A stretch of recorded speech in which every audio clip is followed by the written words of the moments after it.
Ladies and gentlemen, boys and girls, children of all ages, welcome to another episode of the Iron Life Podcast. I am your host, Chris Tutela, here to help you live the Iron Life, to live a better life, to master your health, to build wealth, to build your fitness empire, and to achieve fulfillment in your life. That is what we are after all here, ladies and gentlemen. So, thank you guys for tuning in today. I hope that you guys all had an awesome Thanksgiving with your friends, with your families, whoever you spent Thanksgiving with. And I'm excited to get right into today's episode. But first, I want to thank you guys for leaving a 5-star or written review on iTunes. If you haven't done that already, if you could please take a quick second to do either one of those, it would really help us out, help us grow the show, reach and impact more people, change more lives. That's what the show is all about. So that is what you guys will be doing. So thank you in advance for doing that. And today is going to be more of a business episode. So for all of you gym owners or aspiring gym owners, entrepreneurs, trainers out there, this episode is going to be for you, because I think that learning from other people's mistakes is the best way to learn in business, so you don't have to make these damn mistakes. And, that's what it's about. So I've been running TTS now for almost 12 years. June will be my 12th year running TTS. We've worked with thousands of people over the years and currently have hundreds of members. And throughout the last 12 years, there's been a lot of mistakes. And I try to come up with a list of the top 12 mistakes, things that have led me to, the most pain and suffering in my business over the years. So you don't have to make these mistakes. So no particular order here, guys. I'm just going to run through them, maybe share a quick story on each of them. It's going to be a shorter episode today, but I want to make sure that you guys have these things dialed in so you know how to prevent them in the future. So with that being said, the first thing is not having your membership agreements or contracts dialed in. And when I say dialed in, meaning specify everything that you want to happen for or in your business, rather, right? So here's what I mean. If you want a very specific hold or cancellation policy, it needs to specify that in your member agreements. I did not have that in the past, all right? And because I didn't have that in the past, it has cost me a lot of money and time, on things that could have been avoided when people, want it to hold more than once in a year, or they think they could hold for, because they're going away for 3 days, and every month they're putting their membership on hold for 3 days or 2 days. It's like, you got to specify exactly what it is that you want with those policies. We need a written notice 30 days in advance. You're entitled to one non-medical hold for a minimum duration of 30 days, a maximum duration of 60 days, once during a calendar year of 12 months. And any non-medical hold is a $25 charge. That is our hold policy. Now, if it's a medical hold, it's a different story, right? But having that clear has helped us. Like, for example, if somebody's doing the frequent hold thing, like every time they got to fucking sneeze, they're putting their membership on hold. Think about how much money you're losing, because it's not going to be just one person doing that. You're going to have several people doing that in your business. And when that's happening, now you've got thousands of dollars in revenue, and that's your profit. That's money that goes back into the business. That's money that goes to your employees. That's all just sitting there on hold. Why even have a membership agreement in the first place for a 12-month commitment or a 6-month or 18-month commitment, right? So you got to be smart about those things. Another thing is like, hey, misconduct.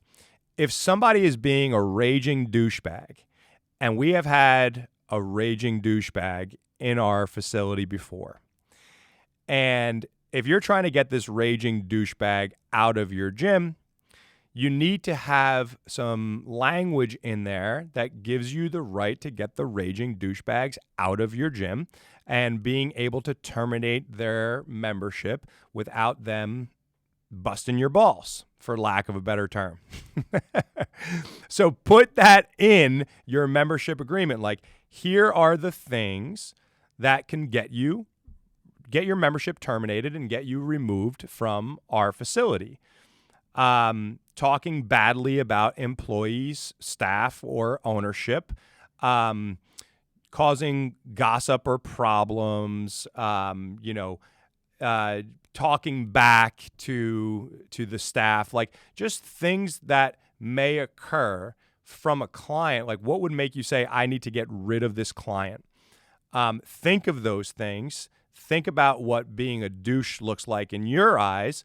Put that into a membership agreement and give your company the right to terminate any member who violates that policy. So getting your membership agreements dialed in, guys, just get very clear on it. Get very clear on what you want those agreements to look like, the potential little boogeymen that may pop up and bite you at some point if you don't have that in there, because save yourself the headache, guys. Stay ahead of it. Write that stuff out. Go see an attorney or go on LegalZoom. Have them look it over just to make sure that all those things are in place and valid, okay? So that was the first mistake, not having my membership agreements dialed in. The second mistake was trying to do it all alone.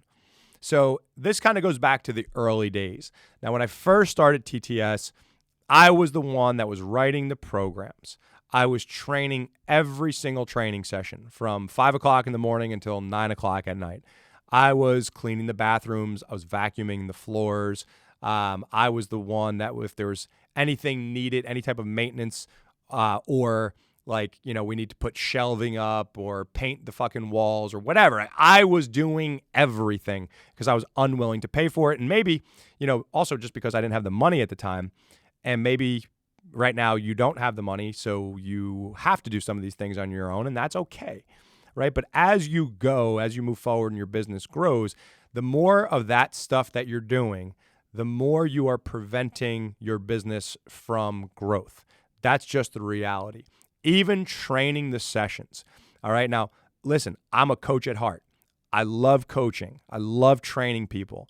That's one of the things that I really, really love to do. But guess what? One, I want to set my business up in a way that allows freedom for me, because that is the key to owning a business, right? Like, you want to have some of that freedom. Now, I don't want to be tied to my business and have to run every training session from 5 a.m. to 9 p.m. anymore. But I do like to hop in and coach sessions, because I still enjoy working with people. I love seeing the clients. I love seeing their progress, talking to them, hearing their stories. Like, I still love doing that stuff. And maybe one day down the road, I'll be working with people, for specific goals or whatever, whether it be a fighter preparing for a fight like I've done in the past, or, I had my NFL crew back in the day, whatever. So not to say that, that won't happen again, but right now we are really in a massive growth phase of our business. So, the more time I spend on the gym floor, the more a lot of these other things that need to happen don't get done. And right now I'm responsible for a team. So if I'm doing things like coaching on the floor all the time, the business is not moving in the direction that we want it to. And now not only is the gym less profitable, but now we can't pay the staff what they deserve and what they need for doing their jobs. So you have to look at the big picture here and realize that your business is going to have an evolution. There's going to be a growth curve to it. And during it, as you're growing, you should not be doing the day-to-day bullshit. Now, if you love coaching, you want to be on the floor all day, every day, that's fine. You could set your business up in that way, but then you got to figure out, okay, who's going to be doing the sales? Okay, we need somebody to really lead and direct the sales team. And manage the sales team. We also need a marketing team. We need a leader of that department as well. So all the marketing is happening. The videos are getting recorded. The images are getting done. The ads are being run. The team is doing what they need to do on the advertisements. If something needs to be painted, or there needs to be a small little construction job or whatever, you should not be the one doing it. Get a contractor in there. Yes, it's going to cost you more money, but it's also going to allow you to make more money because you could focus on those money-making tasks, right? So you got to treat this like a business, and it took me close to a decade to learn that lesson, but I learned it the hard way, and now I'm here sharing it with you guys. So I'm not telling you hey, if you're a gym owner, you got to get off the floor today. If that's what you want, great, because I'm sure I talk to a lot of gym owners, and most of you guys want more freedom in your businesses, but you don't want to detach entirely. So find the things that are taking up your time or need to get done and hire that person. So maybe it's an admin, maybe it's a salesperson, maybe it's a marketing team. Whatever it is, remove yourself from the day-to-day operations, and at least for now, you can manage them. That's still going to free up some of your time if you're doing all the work right now. So don't try to do it all alone. All right. That's the big takeaway there. That's the big mistake. The third mistake, having too many membership options. When I first started, I had options for one-on-one training. I had options for group training, and even those looked different. You know, we had month-to-month, we had 6-month, we had 12-month, we had 18-month, we had 24-month, and we had 2 days per week, we had 3 days per week, we had 4 days per week. We had all these options, and guess what that did? That confused people. And like the old adage goes, confused buyers don't buy. So don't confuse people. Keep your membership options simple, right? So now here's what we have: 6, 12, 18 months. All our programs are 3 days per week, period. The end. That's it. It's one thing, right? Do you want to sign up for 6 months, 12 months, or 18 months? Keep it simple. Right? You don't need to confuse people. And again, what do people actually need? Especially in a group training program, 3 days per week is going to be perfect for most people. That is going to allow for adequate recovery. They could train hard. They could recover. It gives you plenty of time to hit all the body parts that you need to hit. And most people don't have the time to train 7 days per week, even though they tell you, hey, I want to train unlimited. Well, unlimited is going to devalue your program, right? So keep your program fixed. It's 3 days per week, 6, 12, 18-month options. That's what we do, but you put your own twist on it, however you want that to look. But remember, confused buyers don't buy, so don't have too many membership options. The next mistake was not having a sales process, okay? I just used to think, hey, get them to show up, show them this price sheet, and let them pick which one they want. And maybe once in a while you get lucky, and that's what that looks like. But as you grow and you're getting in front of more people, there needs to be a sales process. Most gym owners are uncomfortable selling because there's this weird correlation with sales, and we feel like we are used car salesmen. And I get it. I went through that too. The thing is, look, guys, you're in this business to help people. People need a little nudge in the direction that they already want to go in. They just need a little bit of confidence from you. So you're just giving them some confidence to make this decision that they already made in their head to do. You just got to know how to speak to that. And that's all it is, right? Like, if you believe in your product or service and you know that this could really help somebody and change their life, then there shouldn't be any weird feelings about that, because you're not selling them the used car that's going to break down halfway down the street. You're selling them something that could fucking change their life. So you got to start acting like that. You got to put a sales process in place that will actually get people to make it feel like it's a no-brainer to sign up with you. So that gives them a little more reassurance. And having a sales process, having an offer that is an irresistible offer that makes people say, you know what, yes, this is something that makes total sense, and I want to do it. So having a sales process for your front-end offer, and then having a sales process for your back-end offer to convert people into, paying 6, 12, or 18-month clients and beyond that. Now, going hand in hand with not having a sales process, back in the day, in the early days, I did not have any marketing strategy either. Once in a while, I'd put up a post on the old Facebook page saying, hey, we're offering a special, DM me. People were like, what the fuck is that? Nobody ever reached out for that stuff. And there's a good reason, because I didn't know what the fuck I was doing. And there's no reason for any specific type of person to reach out or even know what this special was, right? So having a marketing strategy where every month you are marketing online, offline, and internally into your business. So you have these different buckets. We talked about this on a past episode, where you have your online bucket, That's going to be the thing that makes you the most money. You have your offline bucket. That's going to be the thing that makes you stand out more in your community while getting some referrals. And then you get your internal bucket, which is going to get you the most referrals. So online, offline, internal, they can't be random. It needs to happen every single month like clockwork. All right. You got to create your calendar in advance. Make sure you know when you're running what marketing campaign and gas pedal that shit and watch what happens to your business. Next, giving discounts. This was a big mistake I made in the early days. Remember, guys, when you give discounts or you give free memberships, you're devaluing yourself, you're devaluing your product. And I know that you might be thinking that you're doing a favor. And hey, listen, in the very, very beginning, I think that you should be doing stuff for free because you haven't deserved the money yet. You haven't deserved to get paid for it yet. How could you say I'm this great coach or trainer if you haven't trained anybody but yourself? So maybe you do a couple programs for free, but I'm talking about in the very beginning. Get some testimonials, get some before and after photos, all that stuff. Once you get people talking about your program, from that point on, anytime you give discounts, guess what? Now you got the people that are only interested in getting a deal than actual quality of training. And those people are the biggest pains in the asses.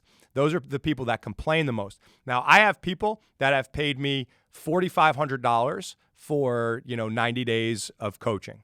And I have people who have paid $197 for a month of training. The people that pay $4,500, they don't complain. They don't bust your balls. They don't want to go on hold every 10 seconds. They understand the value behind a service. But the ones that are always asking for a discount, the ones that are always trying to, I can't afford this or that, and can we take $5 off the top? Those are the fucking people that are going to complain the most, cause the most trouble in your business. I promise you. So, the more you give discounts, just know the more you're devaluing yourself, the more you're attracting customers who you probably don't want to begin with. Now, in the beginning, I understand you're trying to grow, you're trying to build, you might have to give some discounts, you might have to do some freebies and all that stuff, but I'm talking about the beginning. Once you get past that point, guys, don't devalue yourself anymore. Know what you're worth and charge what you are worth, okay? I can't tell you how much. Not only is that going to help you and your business, it's going to help them. Because when people pay, they pay attention. If something is free, it has no value to them either. Think about it. Anybody could go online and get a free diet program, a free training program. How many people actually do it? What's the obesity rate again? Yeah, it's fucking higher than ever, and it's growing, even in children. And all this information is free these days. But the reason people don't do it is because they don't value it. Now, if somebody's going to pay you $5,000, $10,000, $15,000 for a year of coaching with you, well, guess what? Now they're bought in. Now they are investing in themselves. They got skin in the game. They don't want to just lose that money, right? They made an investment.